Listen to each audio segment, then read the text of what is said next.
Hello student, very good evening. I hope you are fine. आपके अपने YouTube channel expert classes by Manju ma'am में स्वागत है, अभिनंदन है। स्टूडेंट, मैं आप लोगों के लिए मेजर होम साइंस का पेपर लेकर आई हूं, जो कि ग्रेजुएशन के बीए सेकेंड सेमेस्टर में आप लोगों को इस पर ऑब्जेक्टिव टाइप के क्वेश्चन स्टूडेंट पूछे जाएंगे। अभी तक expert classes by Manju ma'am के द्वारा आप लोगों का यूनिट फर्स्ट कंप्लीट हो गया स्टूडेंट, और आज से आप लोगों का यूनिट 2 स्टार्ट हो रहा है स्टूडेंट। याद रखिएगा कि इसमें टोटल आप लोगों को 8 यूनिट पढ़ना है स्टूडेंट, जो कि पार्ट ए से आपका 4 यूनिट रहेगा और पार्ट बी से आपका 4 यूनिट रहेगा। तो जिसमें आप लोगों का पार्ट ए का जो है 4 unit complete, sorry first unit जो है कंप्लीट हो गया है, और आज से क्या है आप लोगों का सेकेंड यूनिट स्टार्ट हो रहा है। तो सेकेंड यूनिट में हमको क्या पढ़ना है स्टूडेंट, जो जितने भी तरह के जो फाइबर थे, रेसे थे, तो उसके बारे में अब हमको डिटेल में पढ़ना है। जैसे सेलुलोजिक रेसा क्या होता है। पहला क्वेश्चन आपको ये बन सकता है स्टूडेंट, आपको आ सकता है कि निम्न में से सेलुलोजिक रेसे हैं। तो पहला ऑप्शन हो जाएगा लिनन, दूसरा ऑप्शन हो जाएगा कॉटन, तीसरा ऑप्शन हो जाएगा ए तथा बी दोनों, और चौथा ऑप्शन हो जाएगा आपका ऊन। तो याद रखिएगा कि जो सेलुलोजिक रेसे कौन कौन से हैं, तो याद रखिएगा कि आपका कपास और लिनन क्या है, आपके सेलुलोजिक रेसे हैं। फिर क्या दूसरे टाइप के रेसे में, यानी दो आपके सेलुलोजिक रेसे पढ़ने, यानी कपास और लिनन पढ़ना है।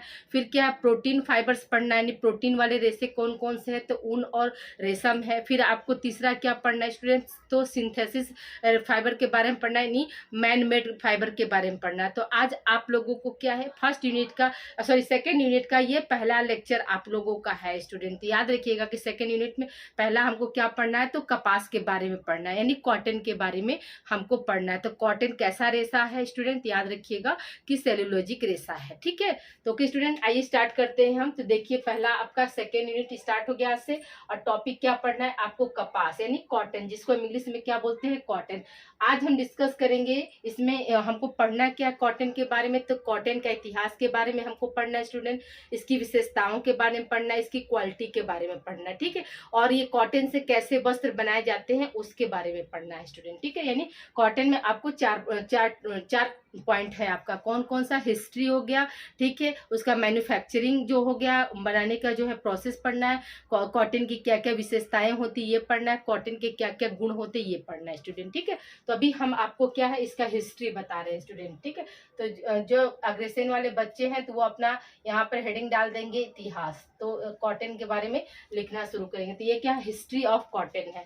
तो जो कंपटीशन, यानी जिन कंपटीशन वाले बच्चे जो टीजीटी पीजीटी की तैयारी कर रहे हैं, तो उनके लिए भी क्या है ये क्लास जो है बेनिफिशियल है स्टूडेंट। ठीक है, तो आइए देखिए हम बात करते हैं। तो पहला पॉइंट आपका है कि कपास के रेशे का मूल उद्गम स्थान क्या है, भारत है। जैसे हमने अब कल ही आप लोग को बताया था कि जो कपास है वो उसका जो ओरिजिन, उसकी उत्पत्ति कौन देश का किया था स्टूडेंट, तो भारत किया था। इसलिए भारत को क्या कहते हैं, कपास का जन्मदाता कहा जाता है। ठीक है, इसीलिए क्या है भारत को कपास का जो है जन्मदाता कहा जाता है। फिर नेक्स्ट पॉइंट क्या है, कपास का उद्गम ईसा से 400 वर्ष पूर्व हो चुका था। इसका प्रमाण मोहनजोदड़ो व हड़प्पा खुदाई से प्राप्त चांदी के बर्तनों पर कपास के रेसे जो है वहां पे क्या था, वो रेसे जो है मतलब किनारे पे क्या किया गया था स्टूडेंट, रेसों को लपेटा गया था। तो इससे ये ज्ञात होता है कि जो कपास की जो उत्पत्ति है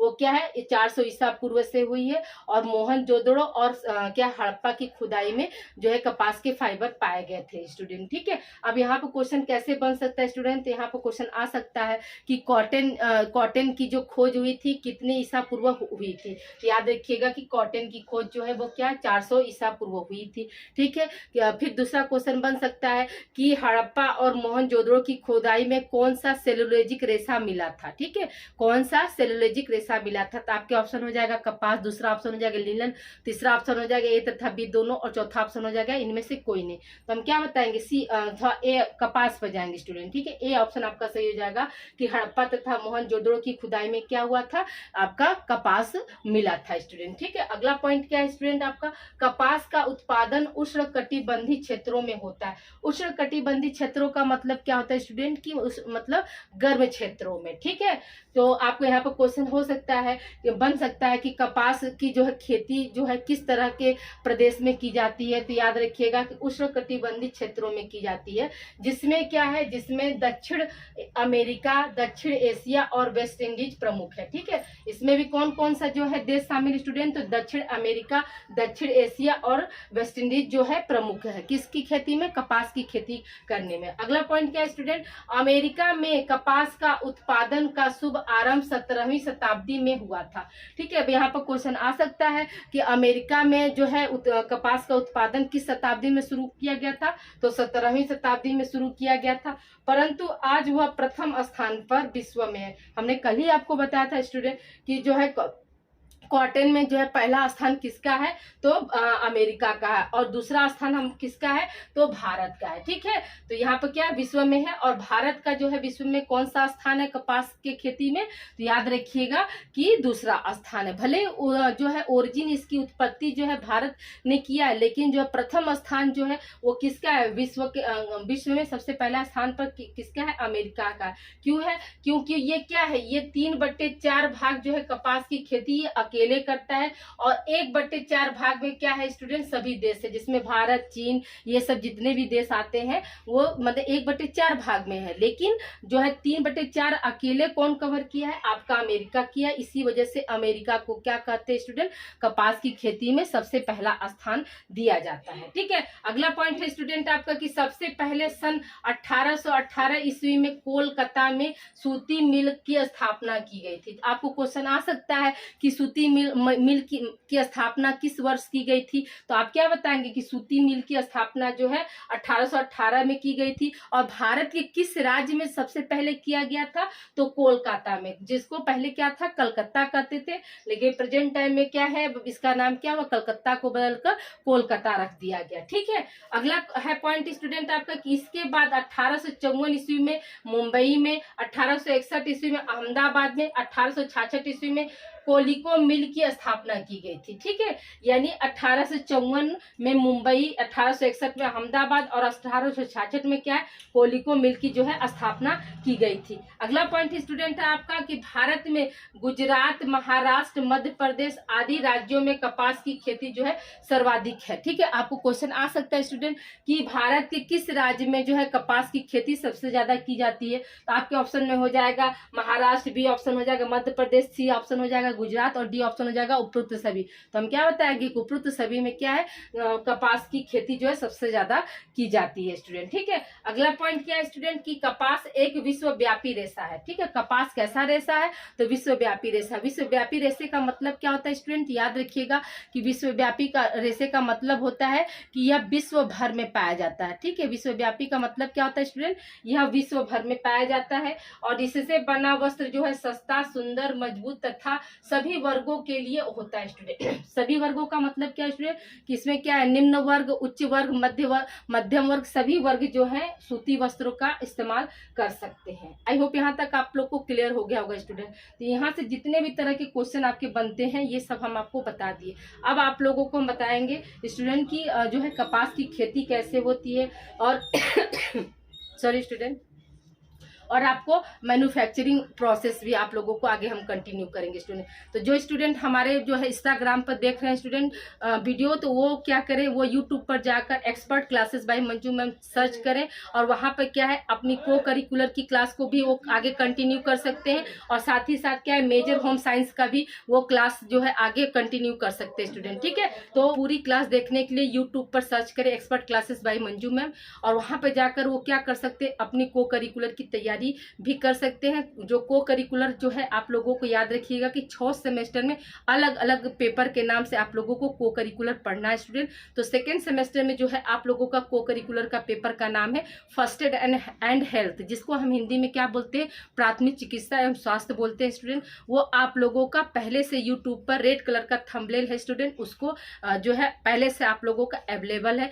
आपसे हम्बल रिक्वेस्ट है कि आप लोग साथ ही साथ क्या है अपने को करिकुलर की भी क्लास क्लास ले लीजिए और अपनी तैयारी को बेहतर करिए। ठीक है, इस बार टोटल आपको कितना है, 5 पेपर आपका ऑप्शनल देना है स्टूडेंट, जिसमें क्या 3 आपको मेजर देना है और 1 आपका माइनर हो गया और 5वां क्या हो जाएगा, को करिकुलर हो जाएगा। तो आप पे बर्डन क्या है, 5 पेपर का है। तो अभी भी आप लोग अभी से क्या है, को करिकुलर का कोर्स पढ़ के और उसका एमसीक्यू सॉल्व करके, जो प्रीवियस ईयर का पेपर है प्लस मॉडल पेपर है, ये सब आप लोग सॉल्व करके उसको एक किनारे कर दीजिए, ताकि एक पेपर का जो है बोझ आप लोगों का कम हो जाए। और जो बच्चे हमारे होम साइंस के हैं तो वो सेकेंड सेमेस्टर में उनको क्या किए हम स्टूडेंट, उनको भी यूट्यूब पर आप लोगों का क्लास इस समय चल रहा है, जिसमें आप लोगों को हमने सिलेबस पहले दे दिया, फिर मॉडल पेपर दिया, फिर प्रीवियस ईयर का पेपर दे दिया, और अब क्या है आपका टॉपिक वाइज जो है क्लास चल रहा है यूट्यूब पर स्टूडेंट। तो जो बच्चे हमारे इंस्टाग्राम पर देख रहे हैं तो उनसे हमारा रिक्वेस्ट है कि वो यूट्यूब पर जो है आगे की क्लास जो है आगे कंटिन्यू कर सकते हैं।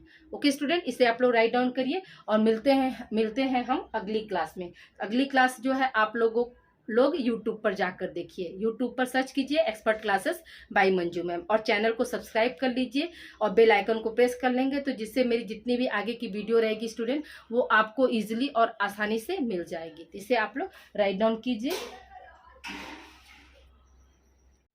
आइए स्टूडेंट, हम लोग आगे कंटिन्यू करते हैं। तो देखिए, अब अभी आप लोगों को हमने क्या हिस्ट्री ऑफ कॉटन बताया स्टूडेंट। अब देखिए, अब आगे हम बात करते हैं कि मतलब कपास की खेती के लिए मतलब कैसी भूमि होनी चाहिए, उसके बारे में डिस्कस करते हैं। यानी कपास की खेती के लिए क्या क्या चीज़ें आवश्यक होती है उसके बारे में हम बताते हैं स्टूडेंट। तो देखिए, कपास की उत्तम खेती के लिए क्या क्या आवश्यक है।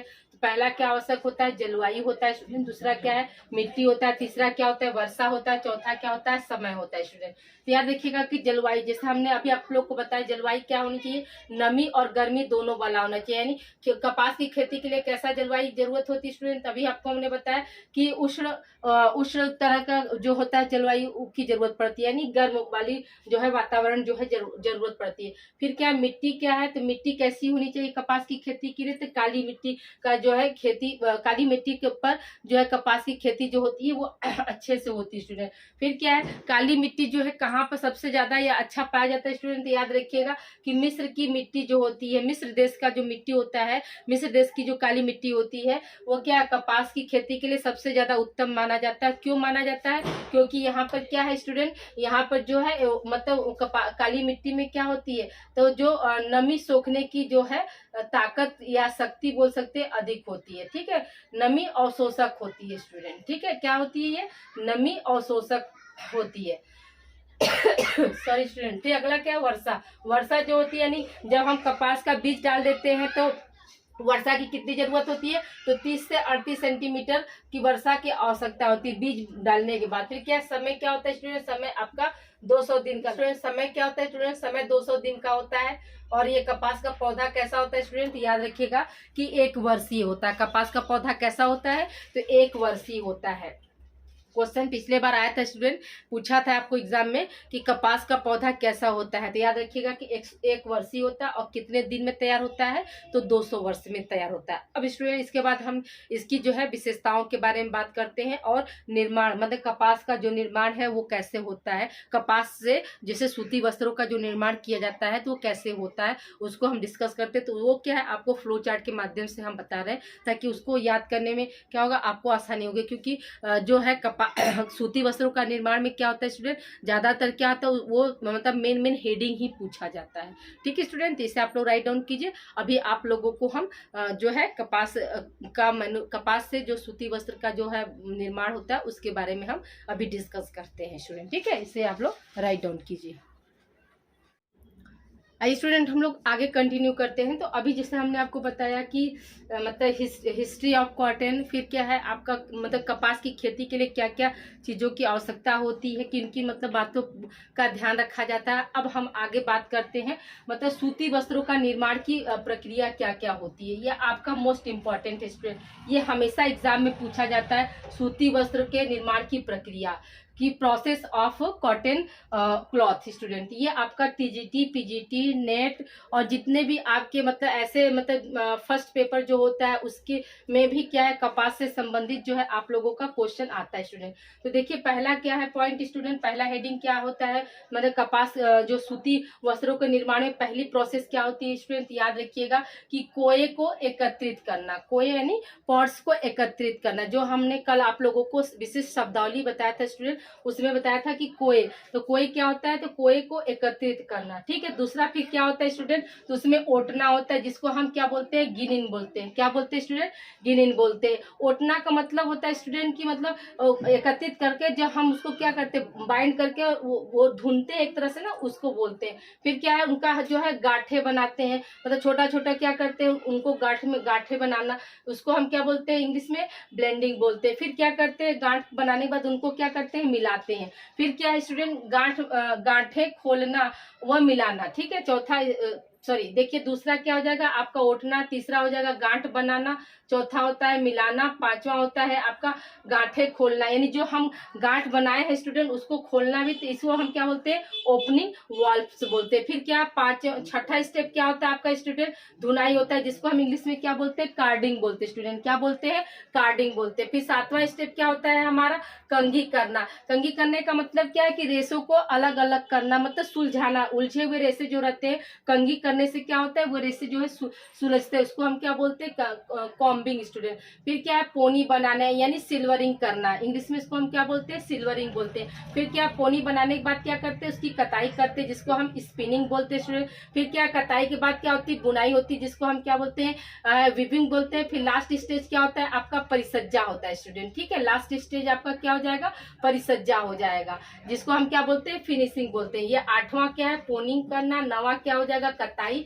और 10वां आपका हो जाएगा बुनाई। और 11वां हो जाएगा आपका स्टूडेंट परिसज्जा। तो याद रखिएगा कि इसमें कैसे आएगा क्वेश्चन, वो अब उसकी बात हम करते हैं। तो आपको हो जाएगा क्वेश्चन, आपका बनेगा कि सूती वस्त्र की निर्माण की प्रक्रिया है। ठीक है, तो पहला ऑप्शन दे दिया। देखिए यहीं से स्टार्ट है आपका। पहले हम क्या करते, कोई बनाना, फिर उसको क्या करते, ओटना यानी गिगिंग, फिर ब्लेडिंग हो जाएगा, ब्लेंडिंग हो जाएगा। ब्लेंडिंग के बाद क्या होगा, उसको हम मतलब गांठ को खोलेंगे। पांचवा हो जाएगा गांठ को खोलना। फिर गांठ खोलने के बाद क्या करते हैं, उसको उसकी धुनाई किया जाता है। फिर धुनाई करने के बाद क्या होता है आपका, कंघी करना होता है। फिर पोनी बनाना होता है। फिर कताई होता है, बुनाई होता है, परिसज्जा होता है। अब यहाँ पर क्वेश्चन कैसे बन सकता है स्टूडेंट, याद रखिए क्वेश्चन यहाँ पर बनेगा कि सूती वस्त्रों का निर्माण प्रक्रिया है। ठीक है, तो पहला ऑप्शन जैसे ए ऑप्शन आपके दे दिया कि ओटना। ठीक है, आपका ओटना दे दिया। बी ऑप्शन आपका दे देगा कि गांठे खोलना। ठीक है, बी ऑप्शन क्या दिया, गांठे खोलना दे दिया स्टूडेंट। ठीक है, और सी ऑप्शन क्या दे दिया आपका, दे दिया स्टूडेंट कंघी करना। ठीक है, क्या दे दिया,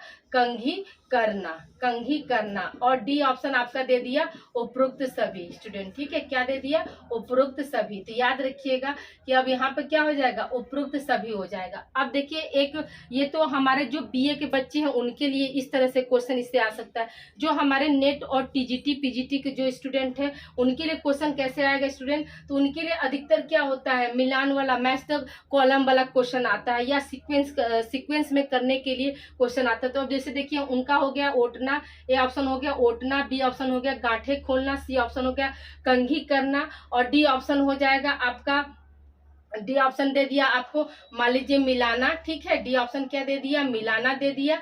ठीक है, और ई ऑप्शन क्या दे देगा स्टूडेंट, आपका दे देगा कि कताई। ठीक है, ई ऑप्शन क्या दे दिया आपका, कताई दे दिया। अब बोलेगा कि इसको मतलब सीक्वेंस में कीजिए। तो देखिए पहला क्या था, पहला आपका मान लीजिए हमने कोई एकत्र करना नहीं दिया, उसमें डायरेक्ट दूसरा पॉइंट दे दिया ओटना, तो ये पहले नंबर पर ओटना आ गया। ठीक है, फिर क्या बी नंबर गांठे खोलना, तो ये भी सही है, गांठे खोलना हो गया। ठीक है, लेकिन गांठे खोलने से पहले क्या हो रहा है, मिलाना वाला आ रहा है ना, तो यानी कि यहाँ पे क्या हो जाएगा आपका सीक्वेंस हो जाएगा, ए हो जाएगा, फिर क्या हो जाएगा आपका डी हो जाएगा, फिर आपका क्या होगा बी हो जाएगा, बी के बाद क्या हो जाएगा सीक्वेंस आपका डी सी हो जाएगा, सी के बाद सीक्वेंस क्या हो जाएगा ई हो जाएगा। तो इस तरह से क्या है, जो नेट और टीजीटी पीजीटी के जो बच्चे होंगे उनको क्या होता है, इस तरह से क्वेश्चन पूछता है। इसी में भी क्या हो जाएगा, आपको ये ऑप्शन न दे के फिर दूसरा ऑप्शन भी दे सकता है। तो ज्यादातर आप याद रखिएगा, ज्यादातर बच्चे क्या होता है कार्डिंग कॉम्बिनिंग में जो है ज्यादा कंफ्यूज होता है कि पहले क्या होता है, धुनाई होता है कि कंघी करना होता है। तो याद रखिएगा कि पहले क्या होता है, आपका धुनाई होता है, यानी कार्डिंग वाली जो प्रोसेस होती है वो पहले होती है। तो आपको यहाँ पर भी ऐसे सीक्वेंस दे सकता है कि पहला ऑप्शन आपका दे देगा कॉम्बिंग, ठीक है, जिसको हम क्या बोलते हैं, कंघी करना बोलते हैं, जिसको हम हिंदी में क्या बोलते हैं, कंघी करना बोलते हैं। दूसरा ऑप्शन दे दिया आपको धुनाई, ठीक है। तीसरा ऑप्शन दे दिया आपका परिसज्जा, ठीक है, परिसज्जा। और चौथा ऑप्शन दे दिया आपका कताई, ठीक है, चौथा ऑप्शन क्या दिया, कताई दे दिया। और पांचवा ऑप्शन दे देता है बुनाई, ठीक है। अब क्या हुआ, पांचवा जो ऑप्शन दे दिया बुनाई। अब इसको क्या कह रहा है, वो बोलेगा कि इसको क्या है, मतलब स्टेप बाय स्टेप आप इसको बनाइए। तो अब इसमें हम क्या करेंगे, तो हमको ये जो 11 पॉइंट्स जो है फ्लो चार्ट में, इसको आपको हमेशा दिमाग में रखना है स्टूडेंट, तभी हम जाकर उसको हम कर सकते हैं, सीक्वेंस में बना सकते हैं। तो देखिए अब यहाँ से यहाँ तक तो मान लीजिए आप याद रखिए, पहले क्या था, कोए को एकत्रित करना, गिनिंग है, ओटना, गांठे बांधना, वो मिलाना, गांठे खोलना, फिर क्या, धुनाई। अब देखिए छठा जो है आपका धुनाई, यानी यहाँ पर क्या हो जाएगा, आपका बी ऑप्शन, बी जो है पहले आएगा। धुनाई के बाद क्या आ रहा है स्टूडेंट, कंघी करना आ रहा है। तो इसके बाद क्या हो जाएगा, ए जो है आपका आ जाएगा। फिर क्या है आपका पोनी बनाना, तो पोनी बनाना इसमें है नहीं, सिल्वरिंग तो है नहीं। फिर क्या है आपका कताई दिया है, तो कताई क्या है, डी ऑप्शन पे, तो डी हो जाएगा। फिर इसके बाद क्या है आपका बुनाई दिया है, बुनाई यानी ई ऑप्शन हो जाएगा। और उसके बाद क्या हो जाएगा, लास्ट, सॉरी, कताई हो गया, बुनाई हो गया। उसके बाद आपका एक और कौन सा बच रहा है स्टूडेंट, तो सी ऑप्शन बच रहा है। तो यहाँ पर क्या होगा, लास्ट में हम क्या करते हैं, परिसज्जा करते हैं, यानी किसी भी वस्त्र की जो परिसज्जा जो होती है वो लास्ट होती है। परिसज्जा के बाद ही क्या किया जाता है स्टूडेंट, उनपे रंगाई और छपाई का काम होता है। तो इस तरह से जो है उन आप लोगों को क्या है, जो नेट की तैयारी कर रहे हैं और टीजीटी पीजीटी होम साइंस की तैयारी कर रहे हैं, तो उनको इस तरह से सीक्वेंस वाला क्वेश्चन एग्जाम में पूछा जाता है स्टूडेंट। आई होप यहाँ तक आप लोग को क्लियर हो गया होगा स्टूडेंट। अब हम इसके बाद क्या है, अब अभी आप लोगों को जो है कॉटन की क्या क्या विशेषताएं होती हैं, मतलब भौतिक जो है गुण क्या होते हैं और रासायनिक गुण क्या होते हैं, उसका भी फ्लो चार्ट से अभी आप लोगों को हम एक्सप्लेन कर दे रहे हैं। इसे आप लोग राइट डाउन कीजिए स्टूडेंट, ठीक है। आइए स्टूडेंट हम लोग आगे कंटिन्यू करते हैं। तो देखिए अभी आप लोगों को हमने बताया कि सूती वस्त्र के निर्माण में कौन कौन सी जो है प्रक्रिया होती है। अब हम बात करते हैं कपास की विशेषताएं की। तो ये देखिए मोस्ट आपका इम्पोर्टेंट है स्टूडेंट, आपके बीए एग्जाम के लिए भी मोस्ट इम्पोर्टेंट है और टीजीटी पीजीटी यूजीसी नेट के लिए भी आपका ये यहाँ से क्वेश्चन आपको आता है स्टूडेंट। तो देखिए कपास की क्या क्या विशेषताएं होती है। तो एक होता है आपका भौतिक विशेषता और दूसरा क्या होता है आपका रासायनिक विशेषता स्टूडेंट, ठीक है। तो जो हमारे अग्रसेन के बच्चे हैं, तो हम जो बोल रहे हैं स्टूडेंट, यहाँ पे क्या है मेन पॉइंट आपको बता दिया, और जो हम बोल रहे हैं उसको आप लोग जो है राइट डाउन करते चलिए। तो देखिए पहला क्या है, भौतिक विशेषता में क्या होगा, तो संगठन का मतलब क्या होता है स्टूडेंट, कि यानी जो है कपास जो है वो कैसे बनता है स्टूडेंट, यानी कैसा फाइबर है। तो हम क्या बताएंगे कि जो आपका कपास है वो कैसा फाइबर है, तो सेल्यूलोजिक फाइबर है। कैसा फाइबर है स्टूडेंट, संगठन का मतलब क्या होता है स्टूडेंट, की कंपोजिशन ऑफ कॉटन, यानी जो कपास है वो कैसा फाइबर है। तो याद रखिएगा कि कपास जो है वो कैसा फाइबर है, कैसा रेशा है, तो सेल्यूलोजिक रेशा है। सेल्यूलोजिक रेशे कौन कौन से हैं स्टूडेंट, आपको हमने अभी बताया कि जो सेल्यूलोजिक रेशे हैं वो क्या है, दो तरह के होते हैं। कौन कौन सा, कपास और लिनन क्या है, ये आपके सेल्यूलोजिक रेशे होते हैं। फिर क्या है आपका लंबाई अधिकतर स्टूडेंट आपका पूछा जाता है, ये मोस्ट इंपॉर्टेंट है कि कपास का पौधा जो है कितने इंच लंबा होता है, ठीक है। कपास का पौधा कितने इंच लंबा होता है, तो याद रखिएगा कि आधा से 2.5 इंच लंबा क्या होता है, कपास के पौधे की लंबाई होती है। तीसरा है आपका ब्यास जो है ये भी आपका इंपॉर्टेंट है, ये अधिकतर आपका टीजीटी में पूछा गया है। तो याद रखिएगा कि 16 से लेकर 20 माइक्रोन तक क्या है कपास का जो है आपका ब्यास होता है। याद रखिए कपास के रेशे को हम किस नाम से जानते हैं स्टूडेंट, तो याद रखिएगा कि कपास के रेशे को हम किस नाम से जानते हैं, तो स्टेपल के नाम से जानते हैं। किस नाम से जानते हैं, स्टेपल के नाम से जानते हैं, ठीक है। अब देखिए रंग एवं चमक, तो कपास का जो रंग और चमक कैसा होता है भौतिक अवस्था में, तो याद रखिएगा कि वो चमकहीन होता है और सफेद होता है। फिर क्या प्रत्यास्था का मतलब हमने आपको क्या बताया था स्टूडेंट, कि मतलब किसी भी रेशे को खींचने पर वो अपनी पूर्व अवस्था में अपने अपने रूप को प्राप्त कर लेता है, वही क्या होता है, हमारा प्रत्यास्था होता है। तो जो कपास में होता है तो वो क्या होता है, प्रत्यास्था का पूरा अभाव पाया जाता है। ठीक है, आपको क्वेश्चन यहाँ आएगा स्टूडेंट की कपास में प्रत्यास्था पाई जाती है, हाँ या नहीं, तो क्या बताएंगे कि नहीं पाई जाती है। ठीक है, या यूं कह सकते, क्वेश्चन ऐसे आ सकता है कि कपास की विशेषताएं हैं, पहला ऑप्शन आपको दे दिया प्रत्यास्था, दूसरा ऑप्शन दे नहीं, क्वेश्चन आपको ऐसे बन सकता है कि निम्न में से जो है कपास की विशेषताएं नहीं है। ठीक है, तो पहला ऑप्शन दे दिया कि प्रत्यास्था का पाया जाना, दूसरा ऑप्शन दे दिया आपका लंबाई, ठीक है, तीसरा ऑप्शन दे दिया सिकुड़न और चौथा ऑप्शन दे दिया रगड़ का प्रभाव। तो क्या बताएंगे कि नहीं शब्द दिया है, यानी जो है आपका क्या प्रत्यास्था जो है, प्रत्यास्था का क्या है, वहां पर ऑप्शन था कि पाया जाता है, प्रत्यास्था पाई जाती है, लेकिन यहाँ पे क्या है आपको याद रखिएगा कि कपास में जो है प्रत्यास्था का पूरा अभाव पाया जाता है, यानी थोड़ी सी भी क्या इसमें फ्लेक्सिबिलिटी नहीं होती है। ठीक है, अगला क्या है आपका मजबूती, तो कपास जो होता है वो अधिक मजबूत होता है। फिर क्या है सीकन प्रतिरोधकता का क्या होता है, हल्का सा अभाव पाया जाता है। अस्थायित्व का जो है गुण मौजूद होता है। फिर क्या है आपका सख्त अभाव किसका होता है स्टूडेंट, याद रखिएगा कि ताप संवाहकता का जो है सख्त अभाव पाया जाता है। फिर क्या है धूप व प्रकाश का प्रभाव क्या होता है स्टूडेंट, सूती वस्त्रों के लिए धूप व प्रकाश का प्रभाव कैसा होता है, तो हानिकारक होता है। फिर क्या है, ये सब आपका भौतिक विशेषता में चल रहा है स्टूडेंट। फिर क्या रगड़ का क्या प्रभाव पड़ता है स्टूडेंट, याद रखिएगा कि रगड़ का जो है कोई प्रभाव नहीं पड़ता है। ठीक है, कॉटन पे क्या है रगड़ का कोई भी प्रभाव नहीं पड़ता है। फिर क्या है धुलाई जो होती है इसकी अत्यंत सरल होती है। ठीक है, ऐसा नहीं है कि इसमें जो है लॉन्ड्री में भेजना जरूरी है, आप इसको घर पर आसानी से धुल सकते हैं। फिर क्या है सिकुड़न क्या होता है, इसमें मतलब थोड़ा सा जो है सिकुड़न पाया जाता है स्टूडेंट। ठीक है, फिर कपास के जो वस्त्र होते हैं उनमें सूक्ष्म जीवाणुओं और फफूंदी का क्या प्रभाव पड़ता है, तो याद रखिएगा कि हानिकारक प्रभाव पड़ता है। फिर क्या है आपका विद्युत संवाहकता का क्या होता है स्टूडेंट, ये अच्छा माना जाता है। अवशोषकता क्या होती है स्टूडेंट, यानी इसमें ऑब्जर्वेशन करने की जो क्षमता होती है, यानी किसी भी चीज को सोखने की जो क्षमता होती है वो अच्छी पाई जाती है। अब आइए हम बात करते हैं रासायनिक विशेषता की। तो रासायनिक विशेषता में देखिए पहला क्या है आपका अम्ल का प्रभाव, दूसरा क्या है क्षार का प्रभाव, तीसरा क्या है विरंजन का प्रभाव और चौथा क्या है आपका पसीने का प्रभाव। तो अम्ल का क्या प्रभाव पड़ता है स्टूडेंट, याद रखिएगा कि अम्ल का जो है मतलब तनु अम्ल यानी जो डाइल्यूट एसिड होते हैं उनका जो है सूती वस्त्र पर कोई प्रभाव नहीं पड़ता, लेकिन वहीं पर कॉन्क यानी सांद्र एसिड जैसे H2SO4 सांद्र है तो वो क्या करेगा, वो सूती वस्त्र को जो है गला देता है। ठीक है, क्षार का प्रभाव में क्या होता है स्टूडेंट, तो क्षार के प्रभाव में क्षार का भी क्या होता है सूती वस्त्रों पर प्रभाव पड़ता है। फिर क्या है विरंजन का प्रभाव, तो विरंजन का प्रभाव का मतलब क्या होता है स्टूडेंट की जो सूती वस्त्र की जो धुलाई होती है उसमें हम विरंजन का उपयोग करते हैं, जैसे ब्लीच करना और क्या है आपका नील डालते हैं, तो ये सब क्या है विरंजन होते हैं जो कि सूती वस्त्र को क्या करते हैं थोड़ी बहुत मात्रा में जो है हार्म पहुंचाते हैं। फिर क्या पसीने का प्रभाव क्या होता है, तो पसीने से भी जो है कॉटन के जो है वस्त्र जो है स्टूडेंट वो मतलब धीरे धीरे क्या होते हैं खराब होते जाते हैं। तो आई होप यहाँ तक क्या है आपको विशेषताएं भी आज आप लोग को क्लियर हो गई।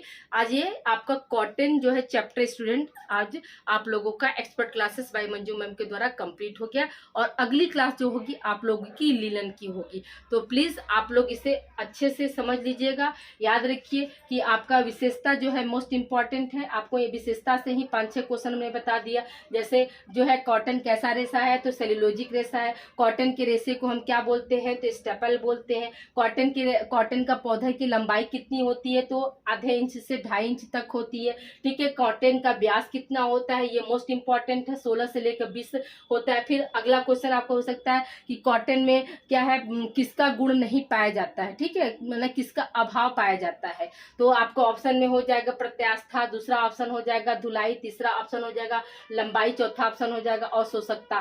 तो किसका अभाव पाया जा रहा है, तो प्रत्यास्था का पाया जाता है। ठीक है, कॉटन के वस्त्र पर जो है धूप व सूर्य का प्रकाश का प्रभाव कैसा होता है, अच्छा होता है, हानिकारक होता है, या इनमें से कोई नहीं होता है। तो हम क्या बताएंगे कॉटन के वस्त्र पर धूप और प्रकाश का प्रभाव जो है हानिकारक होता है। ठीक है, फिर अगला क्वेश्चन ये बन सकता है कि सूक्ष्म जीवों और फफूंदी का कॉटन कॉटन पे क्या प्रभाव पड़ सकता है, तो हम क्या बताएंगे कि सूक्ष्म जीवों व फफूंदी का जो है कॉटन पे कैसा प्रभाव पड़ता है, हानिकारक प्रभाव पड़ता है स्टूडेंट। आई होप यहाँ तक आप लोग को क्लियर हो गया होगा स्टूडेंट। आज की क्लास थोड़ी सी आप लोगों की लंबी हो गई है, क्योंकि एक टॉपिक हम सोचे कि कॉटन अगर उठा रहे तो उसका पूरा आप लोगों को एक जगह दे दे, उसका पार्ट 1 पार्ट 2 ना बने। तो इसीलिए क्या है, आज की क्लास आप लोगों की आई होप मुझे लगता है कि आधे घंटे से ऊपर की हो गई होगी। तो आप लोग प्लीज पेशेंस के साथ इसे आप लोग पढ़िएगा। अगर कहीं भी आप लोगों को किसी भी तरह का अगर डाउट्स है तो आप कमेंट के जरिए आप क्वेश्चन पूछ सकते हैं स्टूडेंट, उसे हम अगले वीडियो में अगली क्लास में आप लोगों को एक्सप्लेन कर देंगे। ओके स्टूडेंट, तब तक अपना ध्यान रखिएगा और इसे आप लोग अच्छे से राइट डाउन कर लीजिए। और जैसे जैसे हम क्वेश्चन बताते जा रहे स्टूडेंट, तो बीच बीच में क्या आप लोग क्वेश्चन को भी वहां पे लिखते जाइए, मेंशन करते जाइए। ओके स्टूडेंट, इसे आप लोग राइट डाउन करिए। मिलते हैं हम अगली क्लास आप लोगों की लीलन की होगी। तो please like share subscribe my channel expert classes by Manju ma'am. Thank you for watching.